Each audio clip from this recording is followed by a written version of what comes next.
Good day, ladies and gentlemen. I am teacher Valerie Kapinpin Suriban, standing in behalf of the whole STE First Year Secondary Education students who will discuss about the 14 learning-centered principles that is pertaining to the learner and learning processes. The learner-centered psychological principles was put together by the American Psychological Association, and it is used as a guide in determining appropriate pedagogy for the learners at different life stages. These principles was divided into 4 factors, and we have Sir Eldon Gilashot who will discuss the first factor.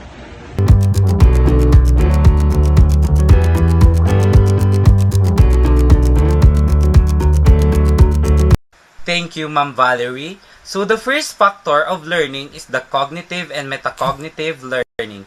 The cognitive learning is a type of learning that is active, constructive, and long-lasting. It engages the student to use their brain more effectively, while the metacognitive learning helps the student to become aware of their strengths and weaknesses as a learner. It refers to the process used to plan, assess one's understanding, and performance. There are 6 principles of cognitive and metacognitive. So the first principle will be presented by Ma'am Bea Botolan.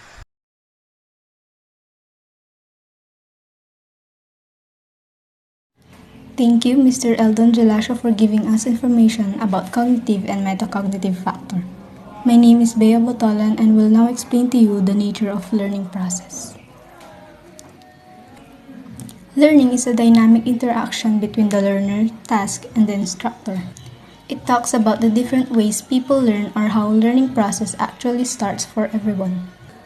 Most are learned through experience, which may directly or indirectly cause a change in behavior. With learning, we are able to adjust adequately to new situations. We adapt, we develop, and we acquire new forms of behavior because of the different experiences we encounter, which leads us to develop the way we construct meanings and enhance our learning strategies. I hope you learned something from me. Thank you. The next presenter will be Ms. Shekinah Joy Bonam.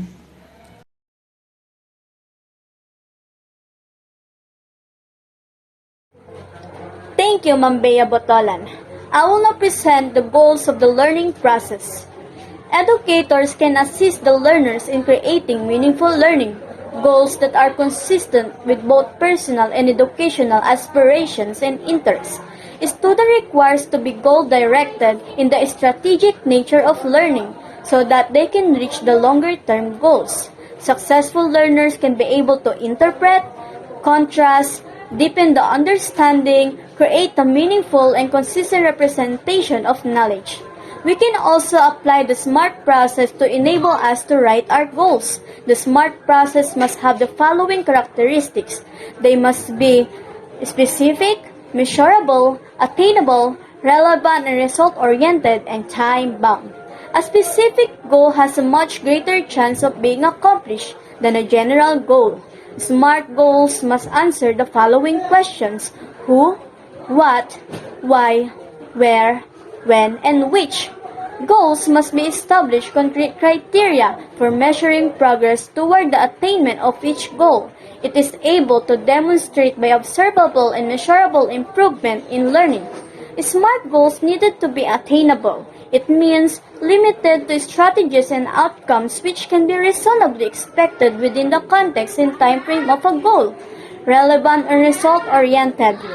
The goal will produce an endpoint change in learning which can be defined, measured, and sustained. And lastly, the time-bound. The implementation strategies and assessment of results are bound by an explicit and manageable timeline. Next is the principle of construction of knowledge to be presented by Ma'am Dana May Serralde.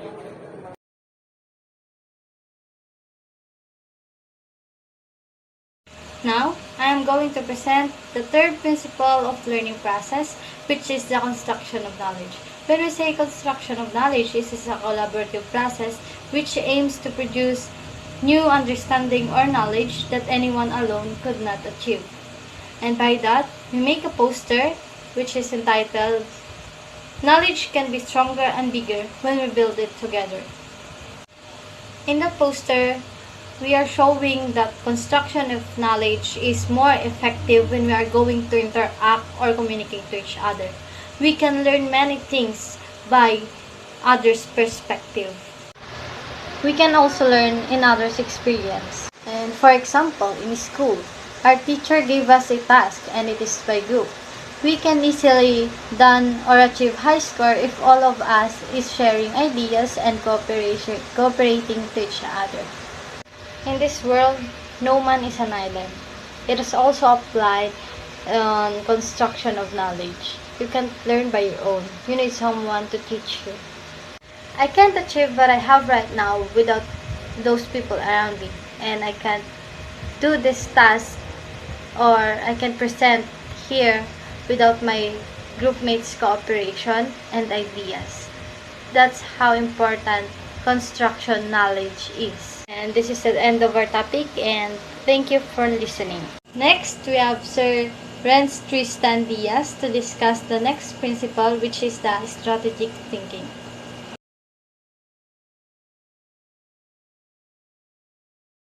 Strategy. Planning is a sketch and strategy is an art. We use sketch and art to represent strategy and planning.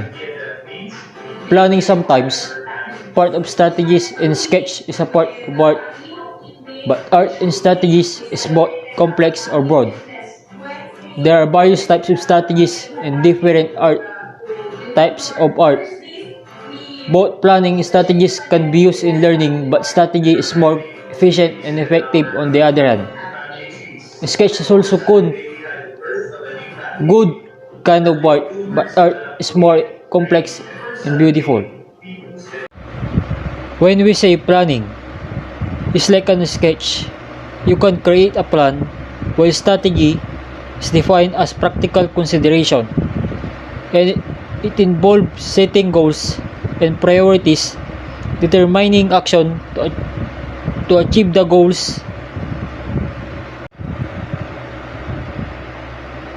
Since we know the difference between planning and strategy, we can now use our strategic thinking and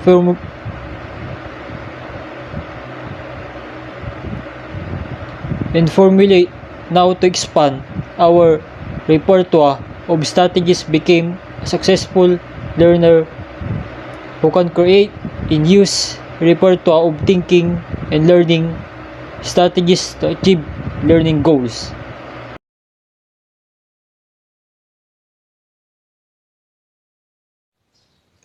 Good morning, everyone. I am Shane Ferrer, and I'm going to discuss to you the fifth principle of learning-centered principle under cognitive and metacognitive factor, which is thinking about thinking. So if you can see the boy studying while thinking about himself, it is an image example of thinking about thinking concept, also termed as metacognition. How and why? Well, thinking about thinking is considered as the simple definition of metacognition that refers to the ability of individual to think their own thinking. Or it can be an intentional thinking of how you learn and how you think. For example, when a student is using a specific strategy in studying, like memorization, recitation, or annotation, the metacognition is the learner is analyzing if the strategy is effective or not. For example, when a learner is using a specific strategy like memorization, recitation, or annotation, annotation is the strategy that was used by the kid in the poster. He is taking down notes of important details about in a certain topic or lesson. The metacognition here is the kid is analyzing if the strategy he is using is effective or not. And if this strategy is not effective, a successful learner can change and create an alternative and creative strategy that will help them improve and learn the lesson effectively. And about the instructional method, teacher and students are both involved in learning the lesson. The strategies in teaching should be experiential, interactive, and independent to enhance student learning and personal responsibility. That's all, and the next person to discuss about context of learning is teacher Cyrus Ganabis.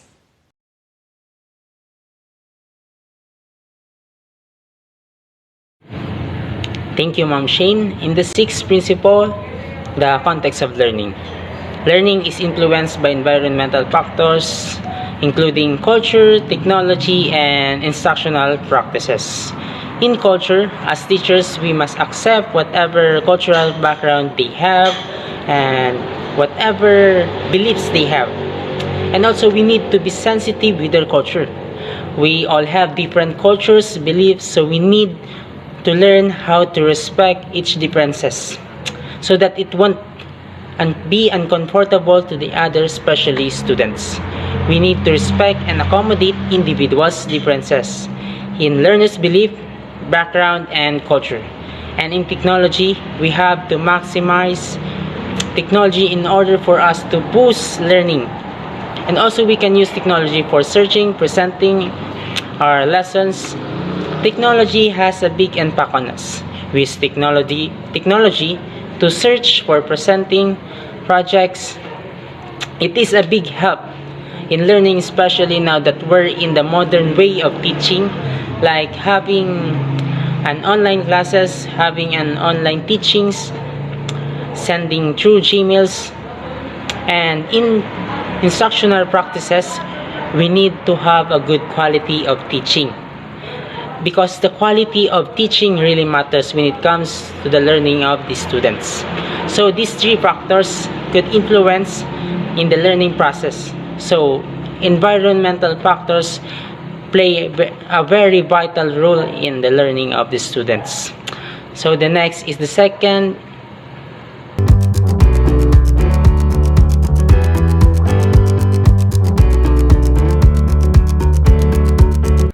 Thank you, Teacher Cyrus, for giving your best to explain that principle. Now let's move on to the next factor, which is the motivational and affective factor. But first, my name is Teacher Johanna Marie Javier, your presenter for this moment. What comes to your mind when you hear the word motivational or affective? When we say motivational, it includes achievements, advancement, autonomy, personal growth, recognition, responsibility, and the work itself. While the affective factor, it includes emotions, feelings, moods, manners, attitudes, and so on. Now, may I call on Teacher Carlo Jovellanos to present the seventh principle entitled The Motivational and Emotional Influences on Learning. Again, this is Teacher Johanna Marie Javier. Thank you.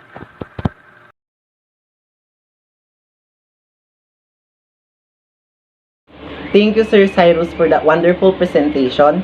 Now, I'll present to you the seventh principle, which is motivational and emotional influences on learning. Again, I am Teacher Carlo Jovellanos, your presenter for this moment. But before we start, let me ask you something. What or who motivates you?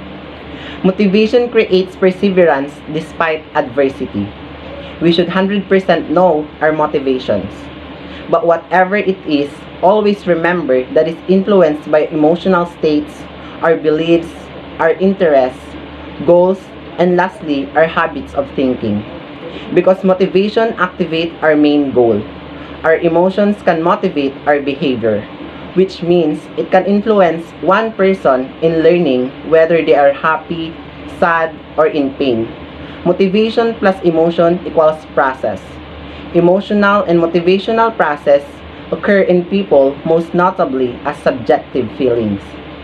It will always depend on us, how we react on a certain situation, how we turn the sadness, pain, and failures into motivation in order for us to always think positive and become happy.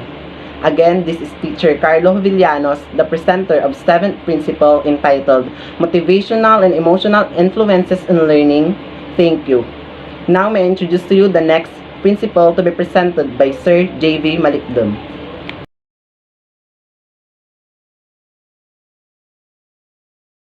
Thank you, Sir Carlo Villanos, for presenting the principle of motivation and emotional influences on learning.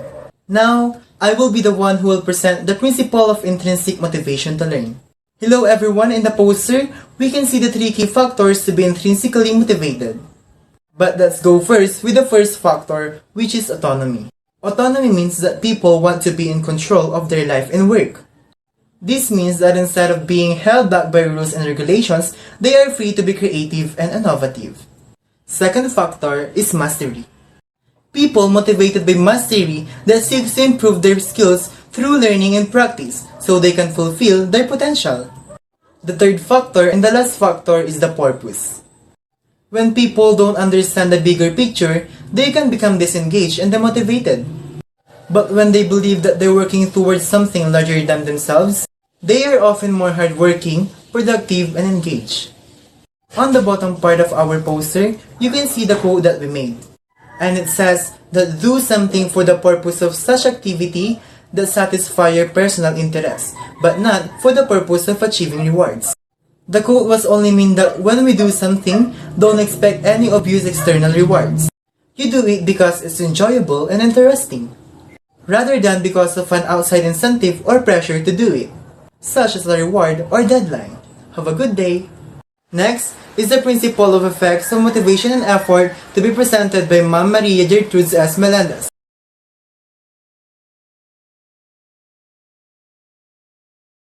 Thank you, Sir J.V. Malikdam. Effect of motivation on effort. Motivation is a multiplication of initiative and subtraction of being unproductive. We all know that motivation are everyone's need, meaning we need to be motivated in all the things we do in order to accomplish a certain goal. Lacking of motivation, it may cause to be unproductive. Motivation must accomplish of self-satisfaction. Motivation makes us to grow as well as increase our self-esteem. For example, yung proof mo tsaka ikaw na estudyante, pag lagi kang pinupuri, lalo kang namomotivate, lalo mong ini-increase yung sarili mo. Kasi motivate ka nga. Once you are motivated, you work hard and accomplish it with all your heart, magiging effect ng pinagtatrabahoan mo ay maganda.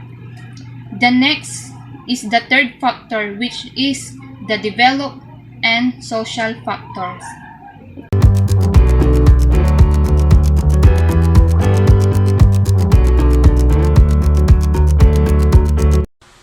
Thank you, Ma'am Maria Gertrudes Melendez, for discussing the principle of effects of motivation on effort.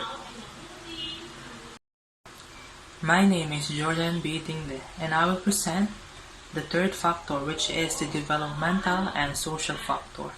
Developmental factors plays an important role in learning. Development is a process of potentiality becoming actuality. And social factor.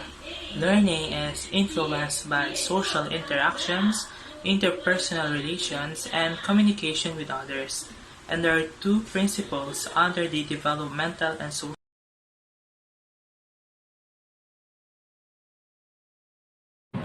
Developmental influences on learning. As individuals develop, there are different opportunities and constraints for learning. And learning can be effective when differential development within and across physical, intellectual, emotional, and social domains are taken into account. It still depends on the willingness and capacity to learn. We individuals have strengths and weaknesses, and we also have different preferences when it comes to learning. Some prefer the traditional way of learning, just like using textbooks. For some, they prefer the modern or digital way of learning, just like using visual materials such as PowerPoint presentations. For example, in school, students or individuals learn best when the material or task that is provided is appropriate to their developmental level. Learning can be effective when it is presented in an interesting and enjoyable way. The creation of optimal learning contexts could be possible if we know and we are aware of developmental differences among children, with and without emotional, physical, and intellectual disability. The next principle is to be presented by Sir Rodolfo Paglingayon Jr. The next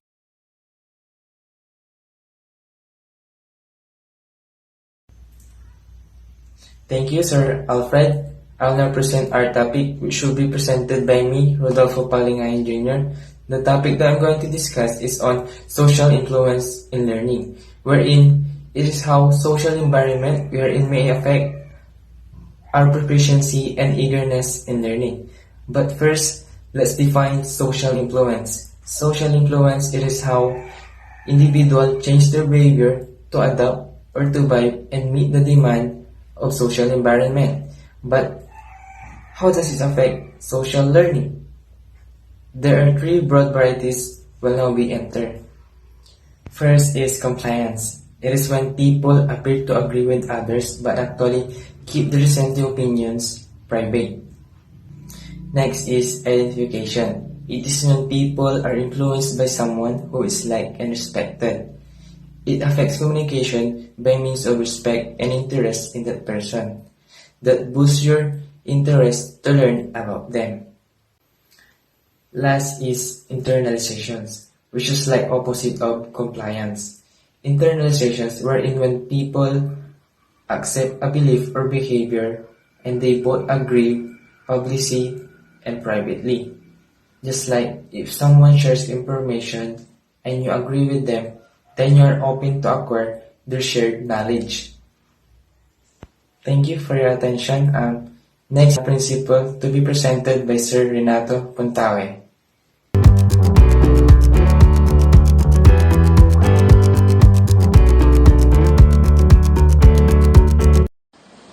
And for our final and fourth factor, we have individual differences. And according to Carter Good, individual differences stand for the variation or deviation among individuals in regards to single characteristics or the number of characteristics.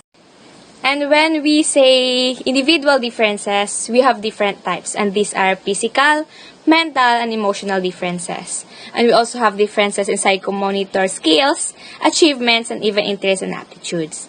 And this factor has three principles. And the first principle will be discussed by Sir Judel Pugal.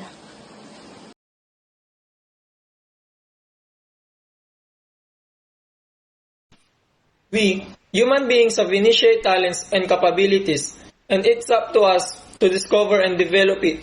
When individuals are different when it comes to learning, it's up to us on what learning style are we prefer to use to help us in understanding the lesson better, effectively and efficiently, easy to understand the topic. Technically, and individual's learning style refers to the preferential way in which the student absorbs, processes, comprehends, and retains information. Individual learning style depends on cognitive, emotional, and environmental factors as well as one prior experience. A learning style is an individual approach to learning based on strengths, weaknesses, and preferences.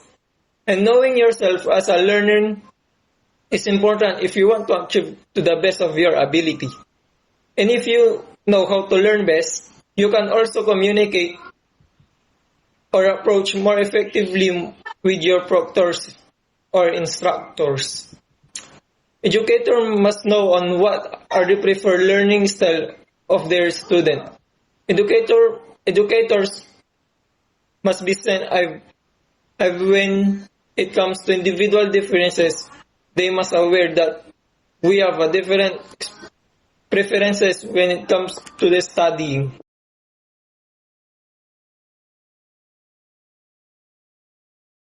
Thank you, Sir Pugal, for presenting the principle of individual differences in learning. Now, we go to learning and diversity. What comes into your mind when you hear the word diversity? Let me tell you about what diversity is. Diversity is the act of learning how to positively understand, accept, and support both multiculturalism and individual differences working together. The concept of diversity encompasses all acceptance, support, valuing, and respect. As a educator, we must know the differences of each student, and we should respect each culture, beliefs, and religion to avoid bullying and misunderstanding. We must motivate them even we don't share the same culture and beliefs. That is not the hindrance to stop us from learning new things.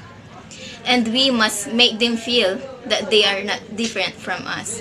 The best example for this is when we have a foreign student or classmate. The most important thing that we should do is to respect them and be flexible enough to have a better relationship to them. Teacher need to understand their student to teach effectively as to create an atmosphere that encourages achievement. It's extremely important to support and protect diversity because they valuing individuals and groups by fostering a climate where equity and mutual respect are intrinsic.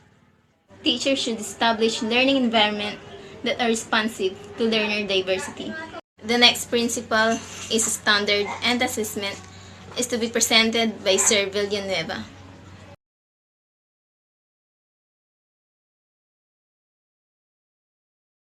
Thank you, Ma'am CJ Rasiles.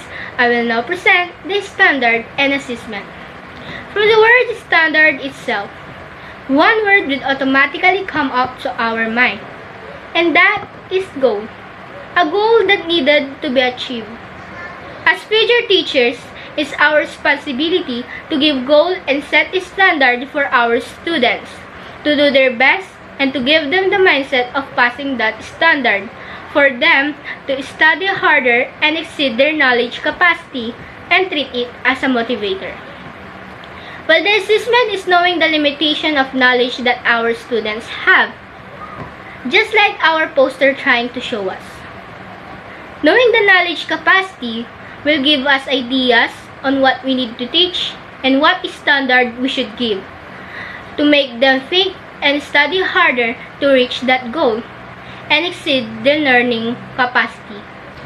Next is the conclusion, to be presented by Ma'am Johanna Marie Javier.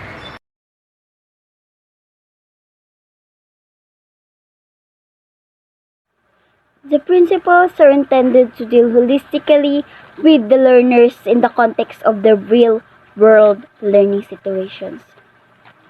Thus, they are the best understood as an organized set of principles. No principles should be viewed in isolation.